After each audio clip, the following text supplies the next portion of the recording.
কাকে আল্লাহ রসুল সাল্লাল্লাহু আলাইহি সাল্লাম প্রকৃত বীর বলে উল্লেখ করেছেন? আসসালামু আলাইকুম ওয়া রাহমাতুল্লাহ। প্রখ্যাত সাহাবী আবু হুরায়রা রাদিয়াল্লাহু আনহু হতে বর্ণিত, তিনি বলেন, লাইসা শাদীদু বিশ-শুরা, প্রকৃত বীর সে নয় যে কাউকে কুস্তিতে হারিয়ে দেয়।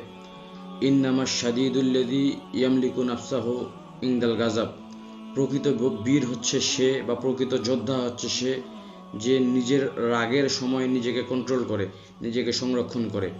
চলছে রমজান মাস, আগামীকাল হয়তো আল্লাহ যদি তৌফিক দান করে চতুর্থতম রমজান শুরু হবে ইনশাআল্লাহ। তো এই রমজানের সময় বাংলার গ্রাম বাংলায় একটা কথা পাওয়া যায় যে খিটখিটিয়া রাগ, আমাদের এই রাগ ওঠে। এই রাগের সময় যদি আমরা নিজেকে নিয়ন্ত্রণ করতে পারি তাহলেই আমরা প্রকৃত বীর, নচেত আমরা প্রকৃত বীর নিজেকে দাবি করতে পারবো না। প্রকৃত বীর হওয়ার জন্য আমাদের প্রথম শর্ত হচ্ছে রাগের সময় নিজেকে কন্ট্রোল করতে হবে। এমনটা নয় যে আমি কাউকে কুস্তিতে হারিয়ে দিলাম বা কারোর সাথে মারামারি করে তাকে হারিয়ে দিলাম, এমনটা বীর হওয়ার কোনো উপায় নেই, এমনভাবে বীর হওয়ার কোনো সুযোগ নেই। বীর হওয়ার অন্যতম একটা সুযোগ হচ্ছে যে রাগের সময় নিজেকে কন্ট্রোল করতে হবে। তাই আসুন আমরা চেষ্টা করব, যখন আমাদের রাগ উঠবে বা কোনো কারণে আমরা ক্ষিপ্ত হব সেই সময় নিজেকে কন্ট্রোল করার ব্যবস্থা করব। এই কন্ট্রোল করার জন্য কিছু উপায় রয়েছে, যে উপায়গুলো নিচে কমেন্ট বক্সে দেওয়া থাকবে, আপনারা অবশ্যই খেয়াল করবেন। আসসালামু আলাইকুম।